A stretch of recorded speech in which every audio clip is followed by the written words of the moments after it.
अस्सलाम वालेकुम दोस्तों, आईआरपीसी के चैनल पे एक बहुत ही अच्छा सवाल पूछा गया, कॉमन सवाल कि फ्री विल क्या है।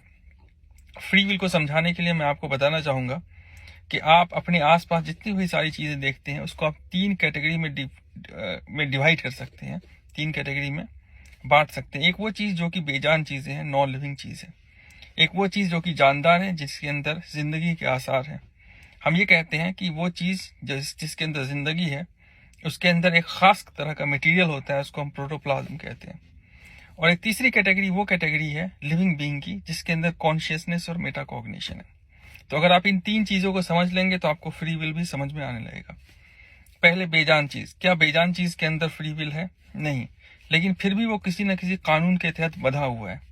अगर आप किसी भी चीज को देखते हैं, कोई एक मटेरियल को लेते हैं, चाहे वो मिट्टी है, सोना है, चांदी है, आपकी गाड़ी है ना, जिस किस चीज के अंदर भी जिंदगी नहीं है, आप देखेंगे उसकी भी जो बनावट है वो किसी न किसी एलिमेंट से मिलकर बना है, एलिमेंट कंपाउंड मिक्सचर से मिलकर बना है। और उसके अंदर एटम्स हैं, एटम्स के अंदर इलेक्ट्रॉन्स हैं, वो उसके आसपास इलेक्ट्रॉनिक पाथ में घूम रहे हैं। उसके अंदर एक फोर्स है, इलेक्ट्रोस्टैटिक फोर्स है, न्यूक्लियर फोर्स है, मैग्नेटिक फील्ड है, और एक उसकी पूरी दुनिया है। तो हाँ, वो बेजान है, जो चीज़ आपको बेजान दिख रही है, लेकिन उसके अंदर भी बहुत सारी ऐसी चीज़ें हैं, बहुत सारे ऐसे कंपोनेंट हैं जो खास कानून के तहत काम कर रहे हैं। लेकिन इसके अंदर फ्री विल नहीं है। वो कानून है जिसके तहत वो काम कर रहे हैं, लेकिन उसमें उनका फ्री विल नहीं है।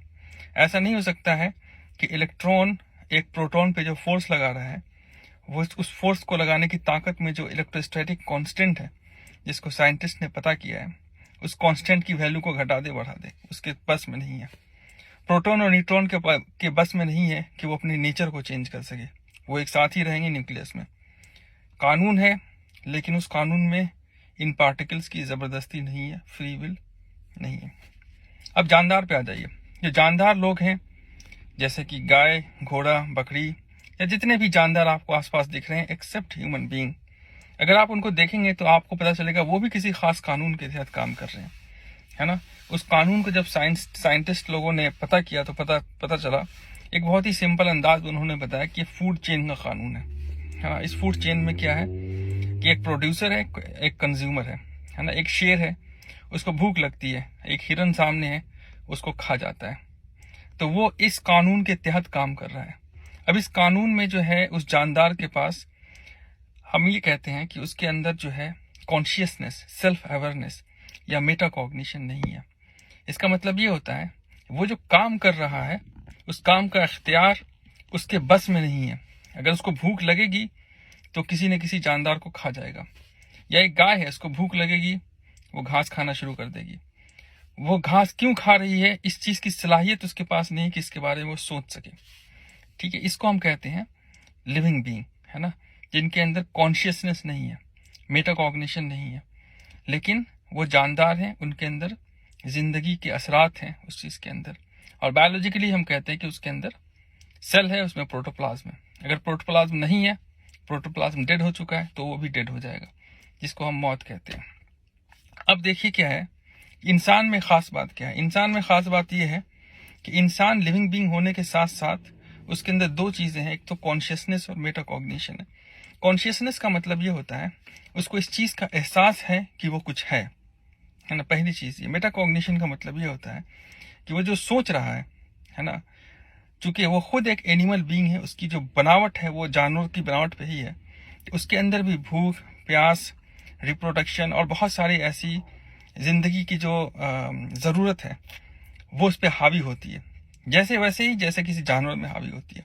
लेकिन जानवर और इंसान में फर्क सिर्फ इतना आ जाता है कि जानवर के अंदर एक सोच डेवलप होती है, उसके नतीजे में वो एक एक्शन लेता है, बस। और एक इंसान के साथ खास बात यह होती है कि इंसान उस सोच के तहत एक्शन तो ले रहा है, लेकिन ये भी सोच सकता है कि वो क्या सोच रहा है। ये एक बहुत ही बुनियादी फर्क है जिसको हम मेटाकॉग्निशन कहते हैं। जैसे मैं आपसे बात कर रहा हूँ, इस बात करने के अमल में मैं कुछ सोच रहा हूँ, मैं कुछ बोल रहा हूँ, और इस चीज पे मेरा कंट्रोल है कि मैं क्या सोच रहा हूँ और क्या बोल रहा हूँ। जैसे मुझे खाना खाना है, तो मुझे पता है कि मैं खाना खाने का एक्ट कर रहा हूँ, मतलब मैं खाना खा रहा हूँ, मतलब मैं जो काम कर रहा हूँ उस काम के पीछे जो सोच काम कर रही है उसके ऊपर मैं सोच सकता हूँ। और इसके नतीजे में मेरे पास ऑप्शंस आते हैं कि मैं इस काम को कर भी सकता हूँ और उस काम को नहीं भी कर सकता हूँ। एक और ऑप्शन मेरे सामने आता है कि उस काम का नतीजा क्या है, अच्छा नतीजा निकलेगा या बुरा नतीजा निकलेगा। और एक और चीज़ सामने आती है, वो ये है कि ये अच्छा काम कर रहा हूँ मैं या बुरा काम कर रहा हूँ मैं।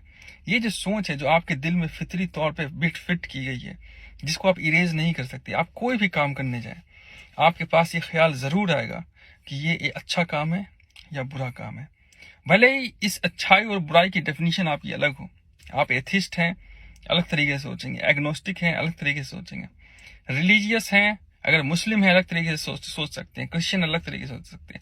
लेकिन इस सोच को आप ख़त्म नहीं कर सकते कि आपके काम करने के अमल में ये एक अच्छाई का भी पहलू है और बुराई का भी पहलू है। ये सिर्फ इंसान के पास है और इसी चीज़ को मेटाकॉग्निशन कहते हैं। इस चीज़ का एहसास कि मैं चीज़ों का नाम ले सकता हूँ, मैं चीज़ों को आइडेंटिफाई कर सकता हूँ, मैं अपने अमल को आइडेंटिफाई कर सकता हूँ।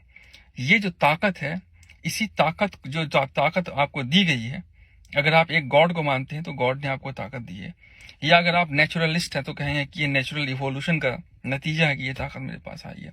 इसी को हम फ्री विल कहते हैं। और हमारा जो हिसाब किताब इस्लामिक पर्सपेक्टिव से वो इसी फ्री विल का होना है कि ये जो ताकत आपको अल्लाह ताला ने दी है, जो जानवरों को नहीं दी है, जो बेजान चीज़ों को नहीं दी है, वो सब अल्लाह के कानून के तहत काम कर रहे हैं। फूड चेन का कानून भी अल्लाह ने बनाया, उसी के तहत काम कर रहे हैं। Material interaction, electrostatic interaction, magnetism का जो कानून है, इस कायनात में जो चांद सूरत सितारे आपको दिख रहे हैं, उनके गर्दिश का, वो सब कानून के तहत काम कर रहे हैं। लेकिन इंसान एक दूसरे इंसान से कितनी मोहब्बत करेगा, इसका इख्तियार अल्लाह ने आपको दिया है। इसका भी कानून है लेकिन इसका इख्तियार अल्लाह ने आपको दिया है। आप किसी से नफरत कर सकते हैं या मोहब्बत कर सकते हैं, इसका इख्तियार आपको अल्लाह ने दिया है।